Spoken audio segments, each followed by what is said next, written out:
this. All right, any My Hero fans out there? Woo! Oh my God, one of you. That's awesome. Great. So if I were to say, go beyond, you would say, yes, the one. That's awesome. I'll give you one more chance. You only get one chance at this, you guys. Go beyond. There it is. What's up, everybody? My name is Ricco Fajardo. We're about to do a panel here with some of my friendos. Hi everyone, it's great to be here again. My name is Elsie Lovelock. Hey everyone, my name is Chloe, I'm a voice actor, and I think, what do we know you What do you know me for? I don't know, probably most likely, I think everyone who's come up to me today has probably been the Has-Been Hotel. So I do a singing voice in that, and a few other things, but yeah, I won't go on about me too much. You can have it again. Well, I've voiced and sang in a lot of things. So sorry, I'm about to stage fright. But I've voiced and sang a lot of things throughout the years. CG5's Doki Doki Literature Club. I've sang with games a lot. I've also voiced in Smite, and if anyone knows if Undertale was realistic, I was Toriel.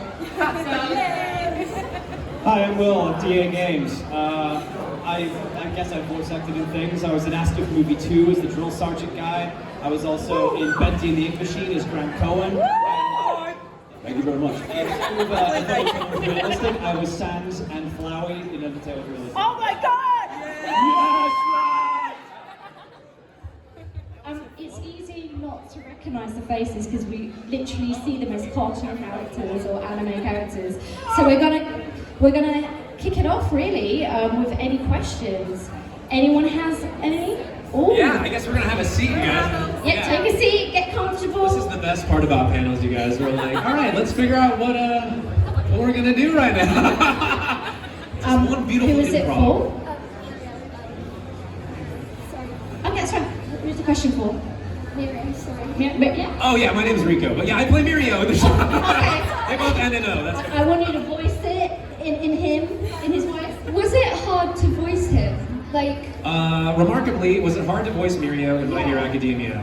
The answer is no. My friend Colleen Clinkenbeard, she plays Luffy in One Piece, Momo in My Hero. She's an amazing director in My Hero Academia. We all laugh that like a character of Mirio is just like essentially me, just like in a better mood all the time, like generally, which is really cool. It's exciting to have someone like people say that like my energy is similar to this character. But I imagine if like if you were falling into the ground all the time, and when you would pop up and see people, you'd probably be like super optimistic and happy too all the time. So yeah. What's your favorite line? Right now, after talking with a bunch of y'all upstairs, yeah, sorry for the y'all. I know you guys think that's weird. I'm from Texas. I live in Texas. Anyway, but it's sir, do you see? She's smiling, which I think is, yeah. It's been a lot of that, a lot of good feels recently. Yeah. Thank you. Thank you. I think that's a good transition to move. I wanted to talk about Undertale. I was like, That's a really good transition to ask everyone on stage what your favourite lines are from your favourite characters that you've done. I don't know, I mean like, I love Charlie in Has-Been Hotel. I only do her singing voice. Her speaking voice is done by an American actress called Jill Harris, who is amazing. All I know is that she was just the sweetest.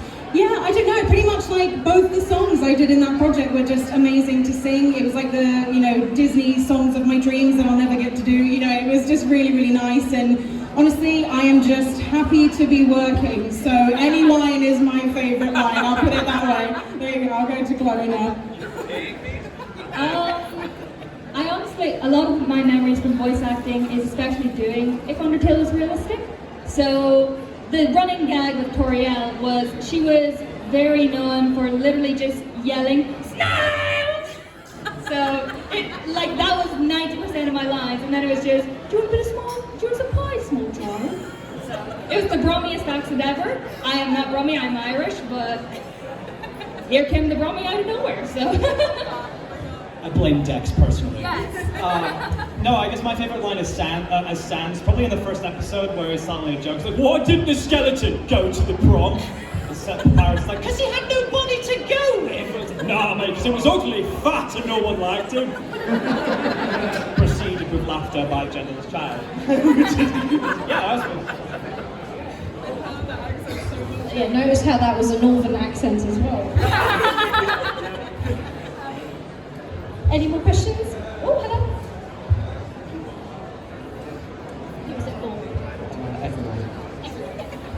Hello. When you were voice acting, was it hard to stay in the character that you were voicing? Was it hard to stay in character with it? I bet we can all field this one. Yeah. I would say that it sometimes you like staying in the voice. Sometimes for different characters can be tough. I play a character in Dr. Stone named Taiju Oki, and he's kind of just like this big-hearted kind of loaf. My buddy Aaron, he plays Senku in Dr. Stone. He's also Amajiki in My Hero. He's many a thing. He's Alphonse in Full Metal. But we both play these MOBA games, these like overworld games where you're like clicking on things, and I always talk about Taiju like he's an SCV or like a peon, because he's like, I will gather everything. Do you need stone? I'll get stone! And he'll do it for hours until like his legs give out. And then further. But yeah, like that voice, like I would finish the sessions and I'm like, oh my god! I was like, what have I done? But yeah, for the most part, it's I would say exercising vocal stamina, finding ways to phonate in a healthy way. So it can be difficult, I'll say. Yeah, I completely agree. Anyone who is interested, is there anyone who's interested in getting into voice acting? Put your hand up. A lot of you. That's amazing. Oh my gosh, that's so great to see. Yeah, it's very, very important to keep your voice healthy when you're voice acting, because sometimes you will have a session that goes on for many hours and, you kind of get a bit more frazzled out than you think. But I think, in all honesty, like I think my accent, sometimes starts to slip into American a little bit. Which is quite funny, and my boyfriend calls me out for that quite a lot. I'll be like, where's the butter? And he's like, oh, shut up, so stuff like that can kind of happen. But yeah, I can't really think of anything that kind of like getting into character and stuff. Again, just happy to be working, and I'm trying my best. So. Honestly, I face a lot of the same problems as Elsie, which is I've got this real weird blend of accents, especially. So I'll be speaking American and all like that, and then suddenly here comes the Irish is coming in now, and it's weird. And it's so hard to keep that. But as Elsie says, keeping your voice healthy is very good. Keeping yourself hydrated, which you should be doing anyway. But yeah, if you're doing characters, make sure you don't go for a character that. You don't go for voices that are strenuous on you, because if you have to hold them out for a long period of time, you're not going to, or you're going to really hurt yourself. Speaking from experience. Yeah. I hurt myself all the time. No, I suppose that, because the question is more like, can you stay in character? How like can you stay in character? It depends on the line, really. If it's a funny line that you, mostly because I have an animation channel myself, same vein if Undertale is realistic. So I'll obviously like write a line that I found super funny, and then when it actually comes to the dialogue, if I find it hilarious, I'll just laugh. And sometimes I'll keep the take in the audio, so it's just like, oh yeah, I'm laughing. But so I made a God of War speedrun animation recently, and it's like the main guy, if you've ever played God of War 2016, like the guy who's like, I don't feel anything. That guy is just. The way that I had it in mind was he was going to be animated like the Zelda CDI stuff, so the really dodgy animation. It's just the way he's like, brother, look at me! And the way he did it, I just ended up laughing hysterically throughout. But if it's for a more serious role, then usually it's just take by take. If it's different, then, you try different takes. But I'm with the same accents or something, so it depends who I'm speaking to. So if it's an American, I'll be like, yeah, brother. But then, like, if it's someone from up north, down to coal mine, everything sits. It's just, yeah, it's a different blend. But as far as character goes, yeah, if you know the character, if you emote with the character well enough, it's super easy to get into it. Oh yeah. I've got it again. What was your favourite Paladin's character, and what was your favourite line? Sorry. Loaded question. Yeah, wait, so you mentioned Smite? Someone mentioned Smite, like, in Paladins, I guys, okay, so this is a London anime and gaming con, which for me, it's a delight, because I play a lot of games. I love video games. And yeah, and I just stream, like, also, one of the few characters that I voice. So I play few in Dragon Ball Xenoverse 2. I'm like the main antagonist in this Dragon Ball franchise. But more importantly, in a free-to-play game called Paladins, I play Corvus. And he's a support character. And for all my gamers out there, it's a thankless job to heal. If you don't do it, you get in trouble. If you do it, you're not doing it enough. And if you die, like literally, like the healer just gets so much flack all the time. So the fact that I get to play a character that's a healer, I'm like, ugh. Because I want to be DPS, I want to be the rogue, you know, I just want to be like stabby and all the things. But yes, I would have to say, it is in fact Corvus, because he's just a sexy, abyssal lad, tied very closely by Dutchman Makoa, the big ghost turtle boy. Because he gets a sea shanty, you guys, and we all love sea shanties. Bar none. All of us love them. But, yeah. I'm still auditioning to be in Paladins. I want to be in it so bad. It's gonna happen. There's so many skins. There's so like, those skins. I'll get back to you. Oh, no, okay. Yeah? You go. Yeah. No, I play Paladins a lot. I used to do it ritually for about a year, like every single night, and I was playing with like a load of others. I'm the annoying sniper main. I'm very sorry. I would be, in the equivalent to Overwatch, I would be the Widowmaker, but I play a lot of Knesset Strix. I love the like the DJ Strix skin. It is the best thing ever, so. Nigel Thornberry. Oh wait, Paladins? Oh, I've not played Paladins. I've spent most of my time on Nick All-Star Brawl recently, so that's been my experience. I played with you guys a few times, actually. At least you, and I believe you as well. I might have done. Which one? Was it somebody else? The Nickelodeon game? My brain fizzled. No, it's all good. Yeah, I played with this one, so that's why I can definitely attest to you, you're the sniper main, etc. I'm more of like a tank, so I don't know who that would specialize in most. I'd be tank. Talk about thankless job, tanking. Tarek, yeah. Barrett. See, I don't even know. But Overwatch, I'd be the Reinhardt, I'd be the Diva, and all that stuff, because I love Diva. She's my favorite. Back to. Thank you. Great questions. Great questions.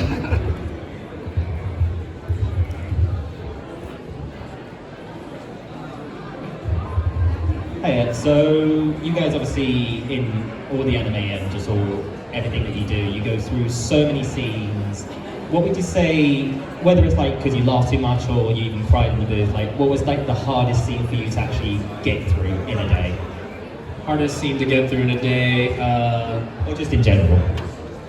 I would say for me, well, it's easy for My Hero, I guess, because for those of you caught up, if you haven't seen it, you guys, I'm about to drop a spoiler.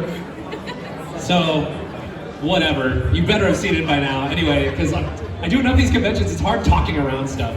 So anyway, Sir Night-Eye is in the hospital. Mirio comes in, and he has to say goodbye. In that scene, I had all of 5 minutes to dub that, because Chris Sabat, he plays Vegeta, all these things, he had to come in, and this is before pandemic, so like we were in the studio, but we had a scheduling conflict. It's like, Ricco, you gotta come in, you have like 5 lines you need to do. It should be fast, I'm pretty good. Oh crap, it's this super incredible moment that you have to say goodbye to the person that you care most about, you know what I mean, in life. And so, but to me, I was like, actually, this is very close to like how life works, because I had a few years back, and it's all, you know, good vibes now. I'm not trying to bring the room down, but like, I was working at a play. I was working on Rosencrantz and Guildenstern Are Dead and American Players Theater in Springfield, Wisconsin.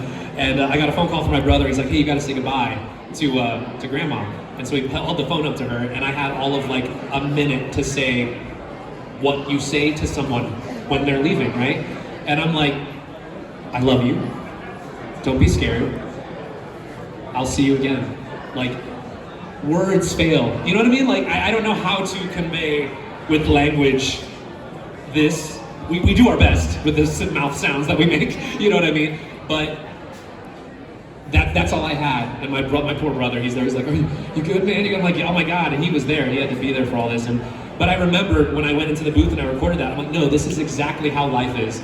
because when this kind of thing happens, it's fast. Life is fast, you guys, especially in those instances. So in a way, I said it was difficult, like it was hard, but also like very quick, you know? So yeah. And positive feels, by the way, like I carry all that here, which is, it's good stuff, so happy face. Oh, first of all, I'm so sorry. Oh my goodness, it's difficult with voiceover because, you know, part of the job is jumping in and out of so many different characters, you know, sometimes several times a day if you've got, you know, sessions lined up or you need to self-record or whatever. So you have to put yourself into very emotional situations very quickly and take yourself out of it very quickly. And, you know, there have been several instances later, I'm recording a game at the moment and it's got some very, very heavy themes.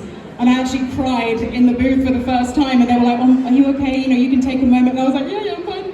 I'm fine. I mean, I was very, very tired, so, you know, that probably had something to do with it. But that was the first time I'd ever done that because usually I'm like, I'm a pro, I'm not going to cry, I'm not going to break down, you know, but you have to kind of learn. That's probably one of the hardest things is jumping in and out of so many characters and their emotions, you know, because you could be voicing a character going through literally any imaginable situation that you can think of, or unimaginable situation that you can possibly think of, and you have to just voice that on the fly. Are you being burned alive? Do that right now. Are you being shot to death? Do that right now. You know, you got to do all these intense things, and it can really take it out of you, you know, like it's not just doing silly voices or whatever, you know, you really have to put your heart and soul into it, but also learn not to go too far and not go into the dark place, I guess. So that's probably, I don't want to put a damper on it, you know, I'm trying to encourage everybody, you know, like, it sounds so negative. But yeah, that's probably like, you know, something that's very important to know if you're interested in doing voiceover, is just knowing how to put yourself in and how to take yourself out, and just finding a healthy balance. It's all about health and making sure that you're okay,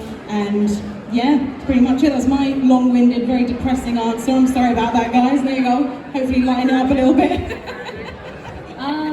So far, like, don't get me wrong, there's some lines I've had to do that are very, like, touching and close to the heart.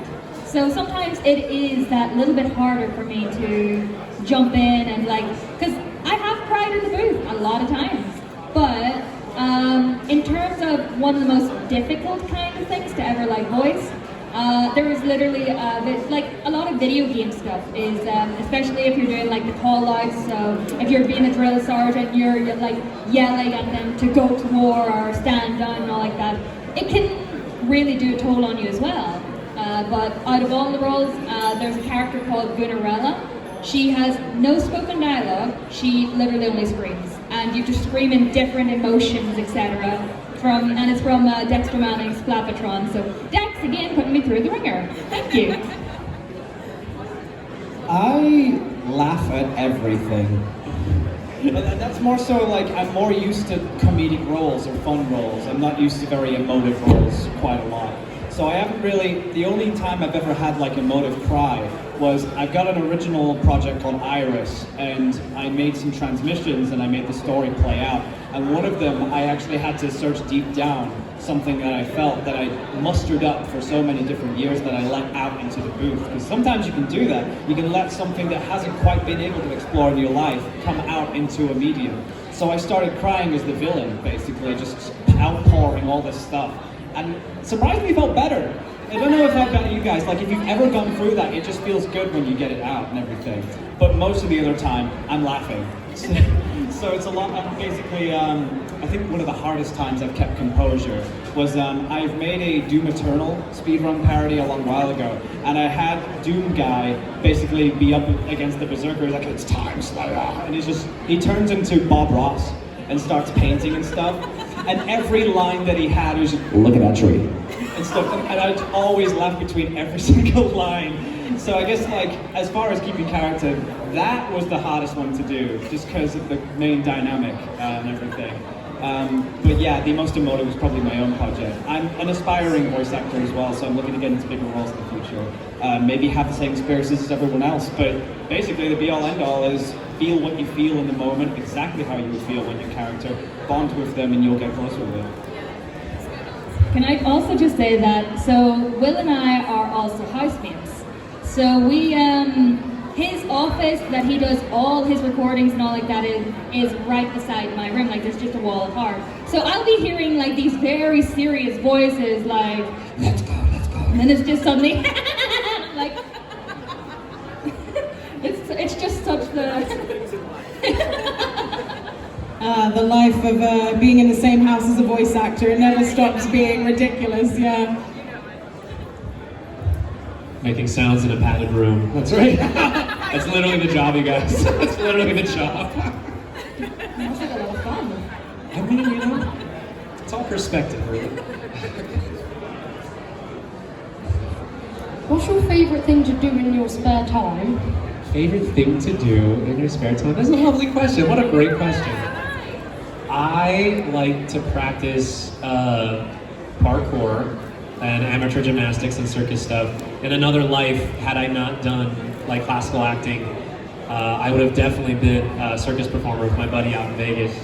I love it, and I kind of miss it because every time I go out there, there's like wonderfully fit people just doing all kinds of crazy stuff all over the world, and I'm like, that's so cool. And they're like, dude, you're like in anime games. I'm like, yeah, but like, you're doing like some triple twist backflip thing, you know, with like holding on to a person, like, you know. But again, you know, it's like a video game. You put your attribute points where you put them, and you kind of like, you know, roll that character. But anyway, all that said, yeah, I would say parkour, fitness stuff, lots of video games. That makes it sound, that's like it. It's like fitness and games, bro. Yeah. No, I'm kind of that. I'm not circus, but I do like to, I mean, you wouldn't think it, but I do like to go to the gym in my spare time. I'm getting there. I do also love to play video games. I love Overwatch, Apex Legends, Phasmophobia is one of my favorites. But oh yeah, I love Phasmo. Are you here? Yeah, are you here? Here. Yeah, and I also recently got into, don't laugh at me, I recently got into Fortnite, and it's actually really fun, and I really like it, and I won't be judged as a nearly 30-year-old woman. I will not be judged. It's really, really fun, and I really enjoy playing it. So that's like the perfect game to just like switch your brain off after a stressful day. It's so much fun. So yeah, gaming, gymming, I like drawing every now and again. I like watching telly like everybody else, you know, just all that kind of stuff. That's a really good question. I really like that question. There you go, Chloe. I need to quickly interject. Can I just say the Naruto skins for Fortnite are so good? How could you not want to play it for that? Getting shot by Naruto is not very fun. Yeah, it feels like betrayal. Also, so do you ever play Assassin's Creed and you're like, yes, like me in real life? I mean, sometimes, yeah, like, we do a lot of sometimes I've worked on a couple projects doing like performance capture, and so like for Gearbox, man, all these NDAs, you guys. There's some games I've worked on that aren't gonna come out till like 2026. You're gonna lose your mind, like when they come out. There's some things that are like, every Nintendo Direct that happens, I'm like, is this it? Is this it? Is this it? No. Breath of the Wild 5, no kidding. Confirmed in London. No, but yeah, working on some of these like things where you're like, all right, Ricco, can you do a side flip over this wall? I'm like, let's go. That's me as a lizard boy doing this thing. But yeah, but not Assassin's Creed yet. Hashtag soon. Free time. I wish I could I wish I could be like these guys and be like, I do exercise. No, I really don't. I really don't. I need to. A lot of free time. You find me at the cinema a lot. I go down to the cinema and watch all the latest movies. A lot of you guys. I watch a lot of like anime, play some video games. I play Paladins, let's say. I play Team Fight Tactics, if you guys know what that is. And I play. Here's the thing, there's all these AAA games out there, and I'm sitting playing all these free games that I have the best experience with. Elsie is teaching me Smite soon, because I really want to learn it. Other than that, Back 4 Blood is one that I really want to get into. I want to get into Back 4 Blood because I love zombie games. I'm with you. Yes, yes. Just before I was playing like Back 4 Blood, yeah?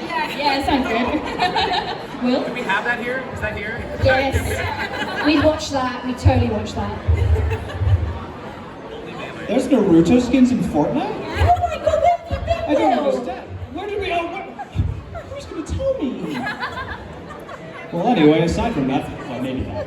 I suppose, like, indulging. I've just watched a lot of movies recently, and series as well. I've been watching It's Always Sunny in Philadelphia quite a lot. I've been watching Smiling Friends that just got released as well. I recently caught up on, God, I can't remember what it is. Whose Line Is It Anyway? It's like an American improv show series that I absolutely love.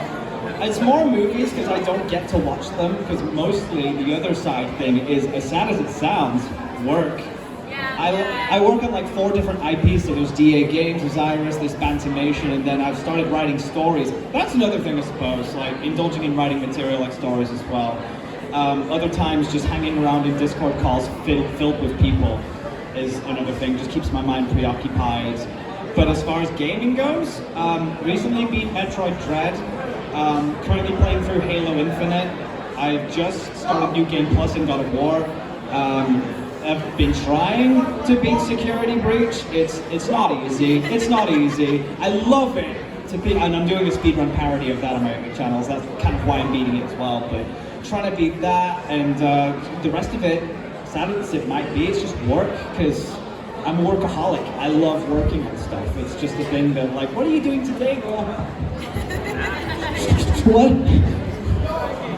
That's just basically it for me. But yeah, gaming, movies, the usual shebang, and then just a lot of work on the inside.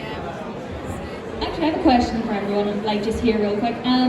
So like, any games that you guys are actually looking forward to that's coming out, that isn't out yet? Like personally, there's a little game called Bendy and the Ink Machine that I'm looking forward to the second one of that. So I'm very excited for that, but when are they going to drop it? Who knows? We never know. So I'll pass it back to Will just real quick, and then we'll just go bouncing back, so it'll end up with Ricco again. Why? Oh, favorite game I'm looking forward to? Elden Ring. Honestly, I'm not really a big Souls gamer, but Elden Ring piqued me because of George R.R. Martin having a collaboration with From Software. And it's just, it looks so beautiful. And Dex won't shut up about it, so I need to play it. Otherwise he'll shoot me in the face. But yeah, otherwise, yeah, I suppose Bendy and the Dark Revival, that's something I'm looking forward to as well. And then, I don't know, just a lot of things really. I'm poking it. When's the next Smash guy coming out? Oh, that's done? Yeah, the game I'm looking forward to the most is Bayonetta 3. Oh my gosh, I love her. When I was not, because you know how like, we didn't hear anything about Bayonetta. They announced it like 4 years ago, and then it was like crickets for the next 4 years. We didn't hear anything. And then there was that direct where she showed up. I lost my, oh my god, I lost it. I was so excited. So that's probably the game I'm looking forward to the most. Oh, you guys, there's a lovely production company named Team Cherry, and they came out with a beautiful game named Hollow Knight. And there's a sequel called Silk Song that I just want to make happen right now somehow. Like I know, like I bought vinyls of the composer Christopher Larkin. Like I follow his music. Like I'm a big music guy when it comes to games and stuff. Like all the Final Fantasy. I was talking about this with a few friends in line. Like Nobuo Uematsu, like all of the composers that make this beautiful music to these games. Which the Final Fantasy remake sequel and such, which, by the way, if you come up and you like Final Fantasy and we're talking upstairs, let me know, because I would love to chat with you about it. But yeah, you guys, if you haven't played Hollow Knight, beautiful platformer, Silk Song, oh my god, it's so good. And really, there's some other stuff, but yeah, good question. Oh, yes. That was in the green. What was your question? I was like, that was easy.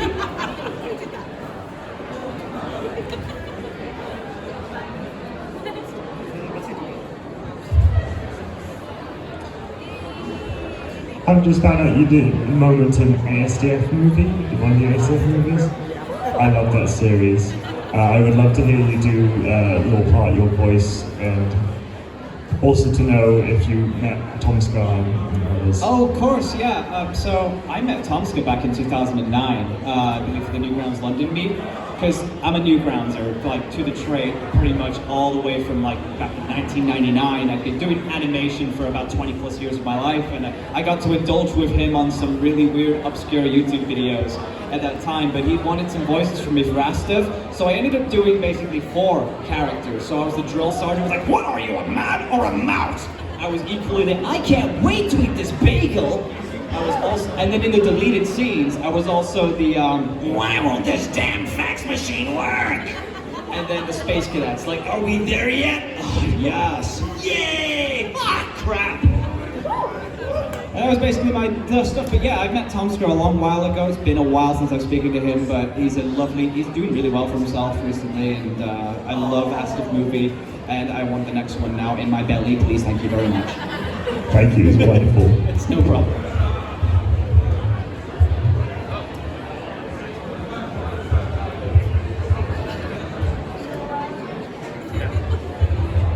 I'm just curious, how do you get into voice acting professionally? It's always this question. How do you get into voice acting? Is the what I observe, and I've seen a lot of folks like answer this question. Invariably we always like reflect on our experiences and we'll like kind of regurgitate that. But I would say it's subjective. I come from a very like scholastic, academic background, and so I will probably say something to the effect of like, you should go to school, you should study theater, you should do these things. But I will skip all of that and give you the Cliff Notes version of, because it is subjective. If you are a wildly talented performer, you could be working right now. If you are not and you need training, then you should be training. So when you ask a question out of the wild like that, that's like, should I be in the NBA? I'm like, damn man, can you hit a three-pointer? Can you do it 9 million times in a row while LeBron is guarding you? You know, like what? Like, do you know what I mean? So that said, these are gonna sound general, and the key thing with acting is specificity across the board. That's in any kind of creative art. Specificity sets you free. So I hate myself as I say this to you, but there are things online, many opportunities, particularly in light of the pandemic and things that have occurred, where people are recording a lot from home. You can find auditions on Twitter, on Instagram, on TikTok.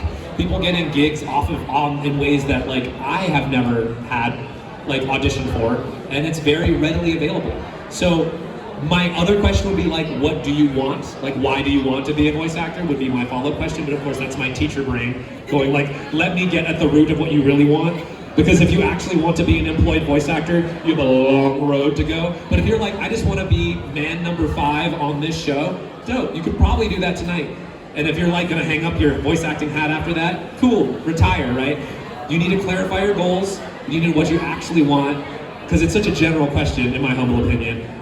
All due respect, but again, like I feel this question a lot, and it sucks not to be able to answer it, like, you know what I mean, like fully. So, but I love acting, and I love talking about acting, so I went to school for many years for it, so yeah.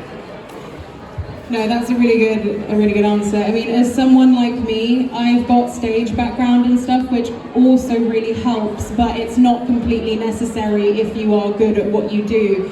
And I think the most important thing is you need a lot of patience. It takes a long time to get to a point where you can go, oh, this is my job now. You know, it just depends. You can get lucky and it can be instant, or it can take years. And that's not to put you off, because the way I think about it is that the wider you make your net, the more fish you're likely to catch. So that's kind of in any self-employed artist's job, you know, especially in entertainment, it can be very, you know, you need a lot of patience, and it can be very frustrating a lot of times. You have to be, you know, people say this all the time, but you have to be able to face rejection and a lot of frustration. And, you know, if you really, really want to make it happen, then just keep working on your craft, you know, just keep going for it, have lessons, do stage stuff, you know, just do whatever you can, you know, get some demos done, get a website. Honestly, there's no one answer. You just have to put yourself out there and, you know, and just see how it goes. I mean, the main thing, and this is so important to remember to anybody who wants to be in the voice industry,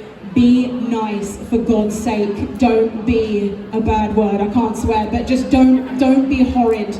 Be nice, because this industry is very, very tight-knit. People will talk about you if you act like a dum-dum, and you don't want that. You know, you really want to make sure that you have a good rep and you're easy to work with. And at the end of the day, this is what I'll conclude with, at the end of the day, it's a job. It's any other job. It's the same as being a plumber, being a flight attendant, being anything. Just because you're doing voices, you still have to be just as serious about it as you would with any other job in the world. And once you have that mindset, then it starts becoming easier and you start just getting more work and it becomes more practical. So that's my answer. Yeah, no, Elsie and Ricco hit it on the head a lot. As Elsie said, everyone has a different journey. So because of where I was located, I grew up in Ireland, And where I was very, it's a lot of fields, there's not a lot of like cities or anything. The nearest city was like 2 hours away. So like, there was no access for me to go to really drama classes, to any of this acting stuff. But throughout my entire teen years, I was practicing and practicing and practicing to myself. So I'd walk around the house just imagining different scenarios and being like, how would I react to this? How would I feel with this? And then I would put it into action. And then at 15, I decided, hey, I'll audition for a couple of video games, and I landed a video game when I was 15. You can do it. But Elsie's completely right. Networking is the biggest part. So you need a thick skin to face that rejection, but you need to be social. A lot of us are not social, but you have to be social. Like the amount of like messages and emails and everything I send out on a daily is ridiculous. Like I spend hours in my office just working.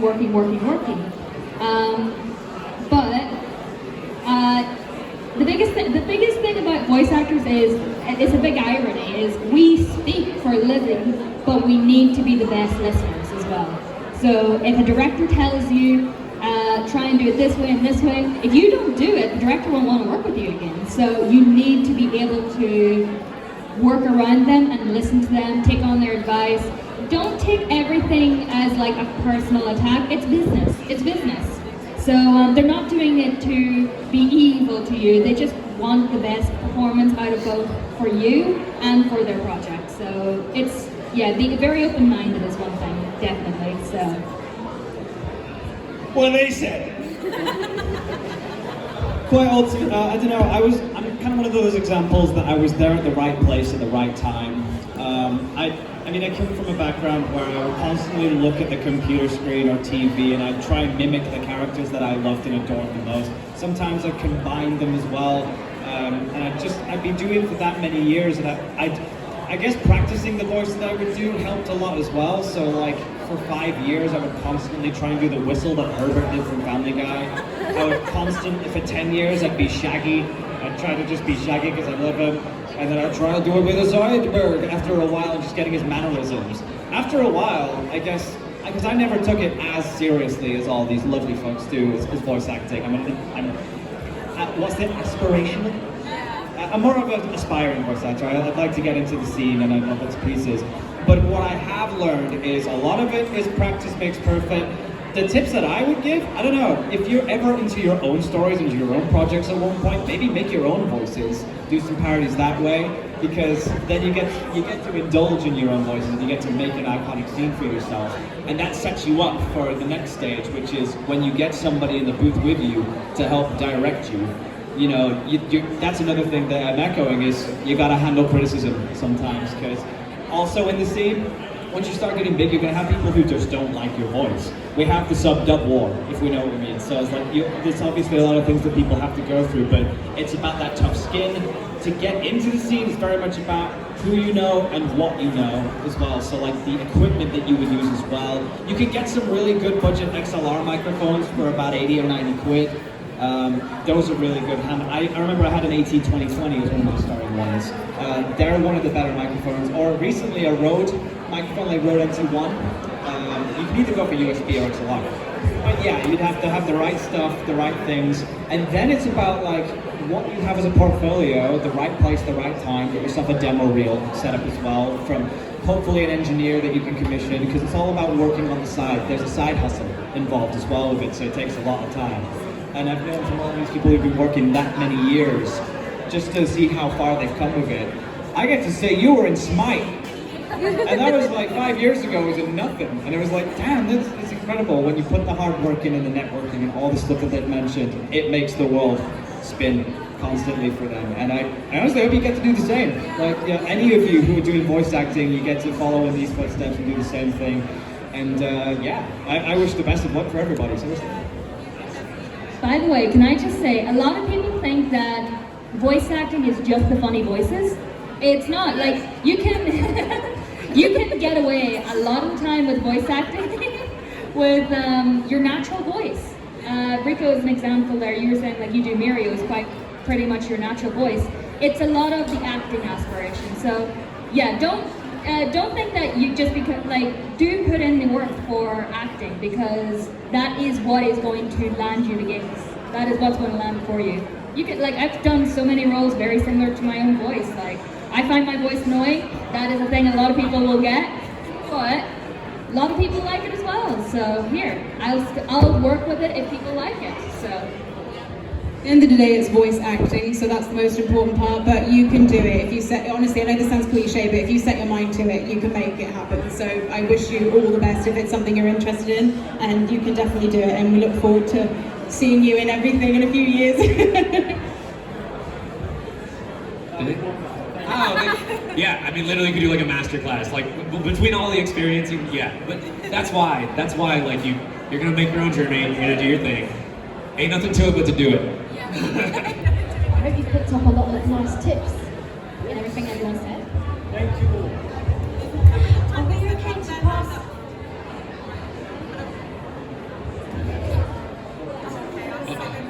Oh, was it cheating? Is it okay to pass the mic back to Bill? I'm not so. Oh yeah. Hi there. First of all, I'm sorry if I'm about to use some repetition because I was going to ask the same questions there. So I'm just going to kind of tear it, first of all, and say thank you so much for such a varied, storied answer there. I really appreciate hearing the different experiences. I'm someone who's done a lot of character-based stuff. I have a podcast. I love doing impersonations. I studied performing arts. So I guess to kind of build upon the question he used, how would you advise to make a demo reel? What's that, sir? How would you advise to make a demo reel? Because I hear that it's supposed to be not done before. It's funny individual. Because there's different types of demo reels, I would say. Because there's the commercial demo reel and then there's the character demo reel. A lot of people would actually, believe it or not, for most cartoon voice actors, they do start with commercial. A lot of the time it's just a lot of side jobs to basically get the gigs going because you'll have different commercial voices. You'll have it's a lovely sunny day and a stormy night. Like, I don't know.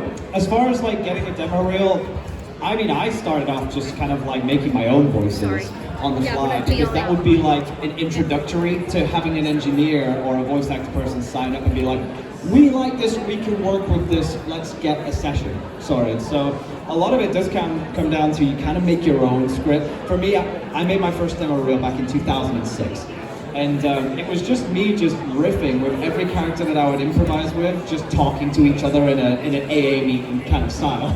So make it very comedic setting. And then I would send that to, let's say, Dexter Manning, who obviously did If Undertale was realistic. He was looking for voice actors to do stuff for a primary role. It's like, okay, yeah. I got to meet you, who started doing a lot of, you know more about it with the demo scene. That's the thing, is because she knows more about getting demo reels sorted and everything. Whereas for me, I just happen to just put loads of things together. So sometimes I'd have Herbert and Herbert, sometimes I'd have the Zoidberg and then Farnsworth. Just going back and forward over the years was just constantly doing different voices until I could perfect them, I guess, and then putting them together in some form of character-based demo reel was always fun. But as far as the professional goes, you know how to do it better than I would. So I would call any of you guys. Yeah, demo reels and getting them made and stuff. So, for character demo reel, definitely there is a point of being ready. So one of the things a lot of actors think is the moment that they're starting acting, they're like, I need to have a demo reel. No, you don't. You don't necessarily always have to have a demo reel because most studios, auditions, etc. will also accept, if you've done like a couple projects that you mentioned, you can use like little clips from like those projects to actually compile them and use those just as like a sample of what you can do. When doing voice acting for demo reel, I recommend like definitely if you have the money, go for a professional demo reel, get it made up for you and all. However, as this is going to be a bit more technical, but if you're making it, make sure that the voices that you kind of start out with, don't start out with screaming. That'll bleed off a lot of casting directors' ears, speaking from experience. But usually go for a voice that's close to your natural, like very easy for you to do. And then as you progress later, try and do the harder. If there's a voice that's a bit more challenging, leave that toward the end, because you kind of want to capture people with close enough to your natural voice, because that's your biggest selling point and it's the easiest thing to keep. So yeah, that's my advice. But just to add on, I'm pretty sure these two are better advice. This is about demos, demo reels. Character demo. Yeah, I would say like when you're first starting out, because I don't know how new or experienced you are, but like you don't necessarily need one like straight away. You can get one, but I mean I worked for like 2 years without one. It's once you want to start putting yourself out there in terms of, because if people want to hear you, you need to have something at the ready that people can, you know. With a character demo though, I would say honestly, yeah, you know, like they said, you can just sort of do some voices that you're confident in, that you feel like you would hear in a real animation. You know, try not to copy stuff that's already been done, you know, just sort of do a voice that you can do, but it's like different crazy characters, you know. Also show that you can like act in there. If you can record it from home and start out doing that. I did that for a long time. I had a self-produced demo which got me work. I wouldn't recommend that when you start getting into like, you know, the industry pro stuff, but like you can definitely start out with that, no problem. I mean, there's so many people who will produce you a great demo, and if you want to find it easier to just go to one of these people and have a directed one to start off with, you can do that too. I'm just saying, like, you don't necessarily need to have one like straight away, but it's entirely up to you really, and your journey and what you feel is best. But yeah, I mean, there's so many people that can do a great demo, even in London alone, and they can do it from home, you know, if you've got a home setup, or you can go into the studio, and, you know, there's just so many options. So yeah, but you don't necessarily need one like straight away, you know, so don't feel like that pressure or anything like that. I'm sure you know way more than I do. It's different for everyone. For me, I don't have a demo. I haven't had one for 10 years, and I'm working steadily. But the thing is it's, so my mantra for this is nothing speaks louder than your work. So the work is auditioning. When you audition, there's no better copy in the world. Like, sometimes I'll make a demo, like if I'm making your demo, and I'm like, man, you have a killer, big heavy voice, right? You come in and you're like, I'm a commanding leader of this army. Like, you know, you come in there, I'm like, cool. Why don't you audition for something that has that? And if you book it, great. But if you're not booking the thing, there's probably a reason. You don't want to put a voice out there that isn't like refined, specificity. That's my teacher brain coming out. It must be a part of a story. A good director, well shoot, you guys know this, like when you listen to any animation that you really enjoy, it's because there's a beautiful soundtrack behind it. It's because you're talking to another actor, it's all produced, like it's a fully fleshed out world. When that director hears your demo, they want to hear something that is a part of a world. And that's hard to do if you're just like clipping things. You're like, wow, I think this voice sounds good. That's not it. Anyone can hit a three-pointer. Do you know what I mean? Like, if that's not, I could, you know, anyone could, my nephew, my 7-11, like, you know, I mean, doesn't mean he should be doing it. He will get crushed by LeBron. But like, the thing is that if you are able to, even if it is something where you're auditioning for like indie work, which some people frown at, that is the jam, man. Because there are people out there like working really hard to make that awesome. And there are brilliant people that I've worked with, man, that, oh my God, like literally I didn't get to work with them directly, but I think about like back coming up in like community college, Ryan Johnson, he directed the middle Star Wars. And I remember I was emailing him during his career, I was like, dude, you're like coming up fast. And then he like got Star Wars. I'm like, you're directing Star Wars? What? And I emailed him, I was like, bro, that's crazy. And like, but people are always, this is why you're nice to people, right? Because that actor who you're working with might become the next or whatever. But we're all trying to do the same thing. We're all trying to storytell. But if you want to showcase your work, showcase your work. Don't try to make like a small fiction by yourself and like pump a bunch of money into it that is like, sort of like, it's on sticks. You know what I'm saying? Like it's like popsicle sticks. You should have something where you have a team of us. We're trying to work as friends, right? Low budget, let's do it. Your voice is the thing, that's on your demo. In my humble opinion. I mean, some people I'm sure have booked work in other ways, but I don't have a demo. My agent's like, you don't have a demo? We'll just grab all the work you've done and like put it together. I'm like, do what you want. I'm too busy auditioning. Too busy auditioning and playing the guitar. Oh. So who wants to hear Ricco play the guitar, guys? Improv. Visual. Okay. You guys want to hear some My Hero? My Hero? Yeah. And we'll have to sing along. That's the rules. could improv about all the things that we've done. Do you guys like singing? Yeah. Yeah, sort of. We could.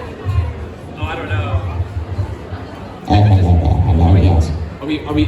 Shall we improv a song? Yes. Excellent. I think we should.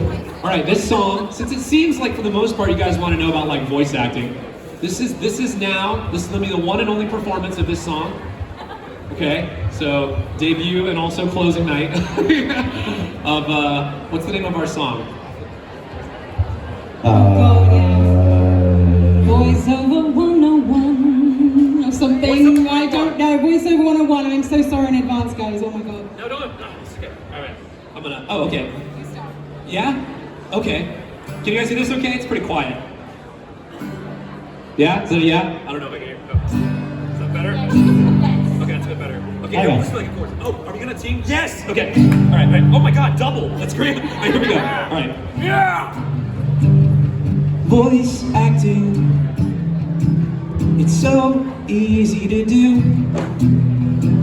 Just kidding. It's insanely hard to form a career doing something like making sounds out of your mouth. Like this one. Ah!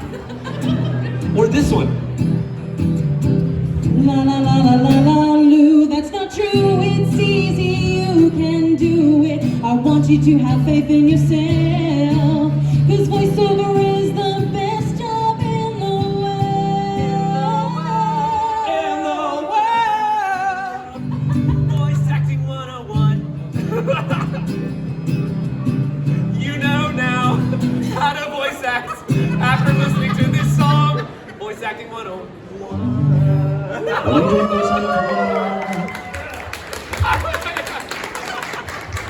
was absolutely beautiful. Congratulations. Now you're a pro. That was amazing, guys. That's like some loose line. Sorry, I was doing the other. I think we should have put it down. Unfortunately, we don't have any more time for questions, but you can see these four amazing people at their desks upstairs. So they're going to be going along now, so do come along and pop by and ask any more questions. Thank you so much, guys. Thank you so much, everyone. We'll see you. Going back to our tables. We'll see you in a little bit.